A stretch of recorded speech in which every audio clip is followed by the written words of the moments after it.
میں ایک گہرا کنواں ہوں اس زمین پر، بے شمار لڑکے لڑکیوں کے لیے کہ ان کی پیاس بجھاتا رہوں۔ اس کی بے پناہ رحمت اسی طرح ذرے ذرے پر برستی ہے جیسے کنواں سب کی پیاس بجھاتا ہے۔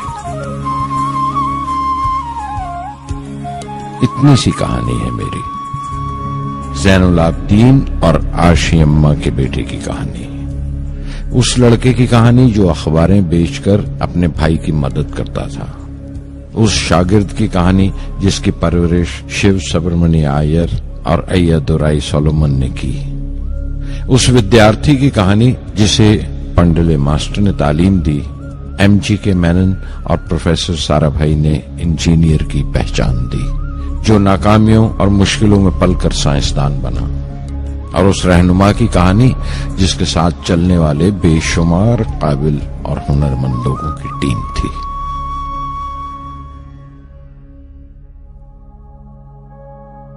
میری کہانی میرے ساتھ ختم ہو جائے گی، کیونکہ دنیاوی معنوں میں میرے پاس کوئی پونجی نہیں ہے، میں نے کچھ حاصل نہیں کیا، جمع نہیں کیا، میرے پاس کچھ نہیں اور کوئی نہیں، نہ بیٹا نہ بیٹی نہ پریوار۔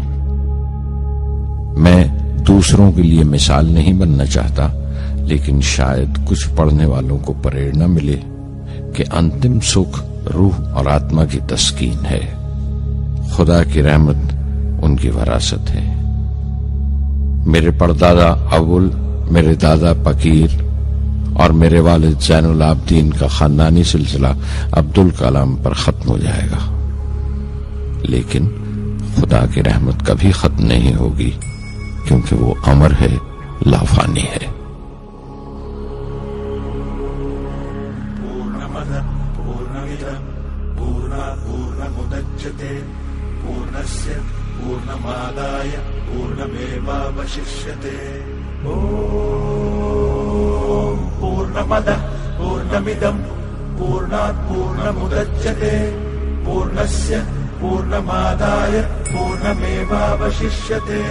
پورنمدః پورنمدم پورنات پورنمدچتے پورنस्य پورنمادائے پورنمیواوششیتے۔ پورنمدః پورنمدم پورنات پورنمدچتے پورنस्य پورنمادائے پورنمیواوششیتے۔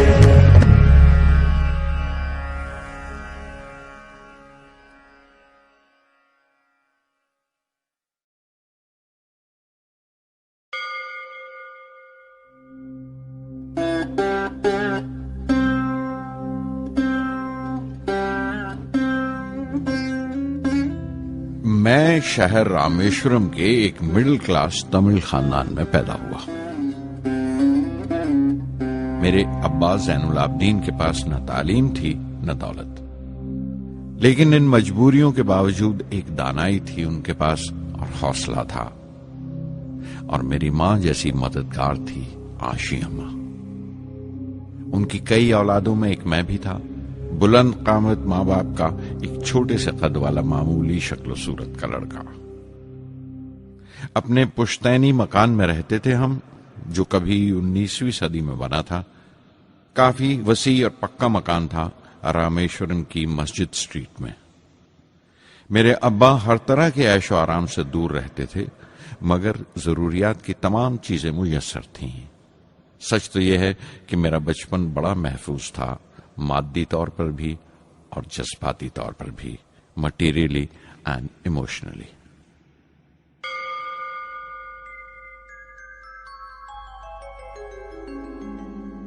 رامیشورم کا مشہور شیو مندر ہمارے گھر سے صرف 10 منٹ کی دوری پر تھا۔ ہمارے علاقے میں زیادہ آبادی مسلمانوں کی تھی، پھر بھی کافی ہندو گھرانے تھے جو بڑے اتفاق سے پڑوس میں رہتے تھے۔ ہمارے علاقے میں ایک بڑی پرانی مسجد تھی جہاں میرے ابا مجھے ہر شام نماز پڑھنے کے لیے لے جایا کرتے تھے۔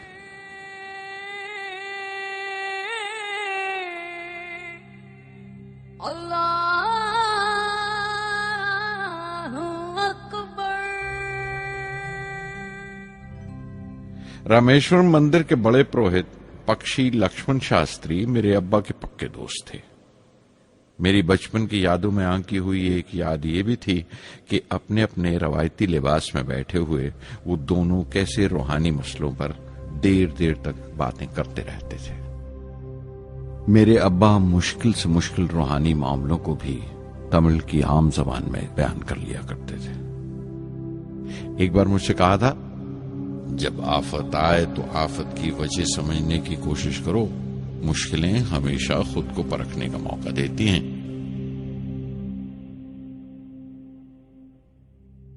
मैंने हमेशा अपनी साइंस और टेक्नोलॉजी में अब्बा के असूलों पर चलने की कोशिश की है।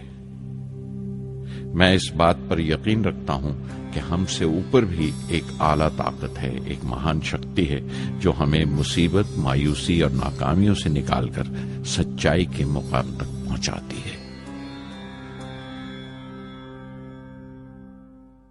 मैं करीब 6 बरस का था जब अब्बा ने एक लकड़ी की कश्ती बनाने का फैसला किया, जिसमें वो यात्रियों को रामेश्वरम से धनुषकोडी का दौरा करा सकें, ले जाएं और वापस ले आएं। वो समंदर के साहिल पर लकड़ियां बिछाकर कश्ती का काम किया करते थे, एक और हमारे रिश्तेदार के साथ, अहमद जलालुद्दीन। बाद में उनका निकाह मेरी आपा जोहरा के साथ हुआ। अहमद जलालुद्दीन हालांकि मुझसे 15 साल बड़े थे, फिर भी हमारी दोस्ती आपस में जम गई थी। हम दोनों हर शाम लंबी सैर को निकल जाया करते थे। मस्जिद गली से निकलकर हमारा पहला पड़ाव शिव मंदिर हुआ करता था, जिसके गिर्द हम उतनी ही श्रद्धा से परिक्रमा करते थे जिस श्रद्धा से बाहर से आए हुए यात्री।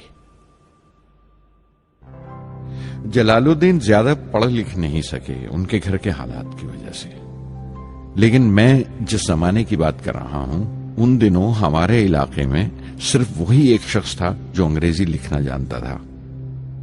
जलालुद्दीन हमेशा तालीम याफ्ता पढ़े लिखे लोगों के बारे में बातें करते थे, साइंस की इजाद, मेडिसिन और उस वक्त के लिटरेचर का जिक्र किया करते थे। एक और शख्स जिसने बचपन में मुझे बहुत मुतासिर किया वो मेरा कजन था, मेरा चचेरा भाई शमसुद्दीन। उसके पास रामेश्वरम में अखबारों का ठेका था और सब काम अकेले ही किया करता था। हर सुबह अखबार रामेश्वरम रेलवे स्टेशन पर ट्रेन से पहुंचता था। सन 1939 में दूसरी आलमगीर जंग शुरू हुई, द सेकेंड वर्ल्ड वॉर। उस वक्त मैं 8 साल का था। हिंदुस्तान को इत्तेहादी फौजों के साथ शामिल होना पड़ा और एक इमरजेंसी के हालात पैदा हो गए थे। सबसे पहली दुर्घटना यह हुई कि रामेश्वरम स्टेशन पर आने वाली ट्रेन का रुकना कैंसिल कर दिया गया और अखबारों का गट्ठा अब रामेश्वरम और धनुषकोडी के बीच से गुजरने वाली सड़क पर चलती ट्रेन से फेंक दिया जाता। शमसुद्दीन को मजबूरन एक मददगार रखना पड़ा जो अखबारों के गट्ठे सड़क से जमा कर सके। वो मौका मुझे मिला और शमसुद्दीन मेरी पहली आमदनी की वजह बना।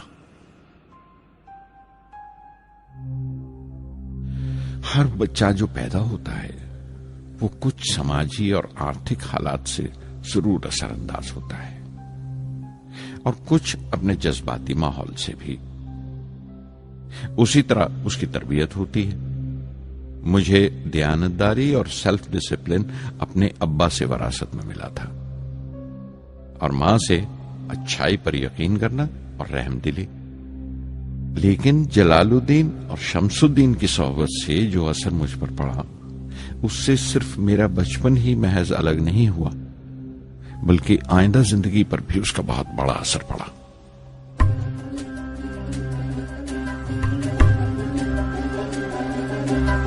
தந்தை மகற்கு ஆற்றும் நன்றி அபயத்து முந்தி இருப்பச் செயல். தந்தை மகற்கு ஆற்றும் நன்றி அபயத்து முந்தி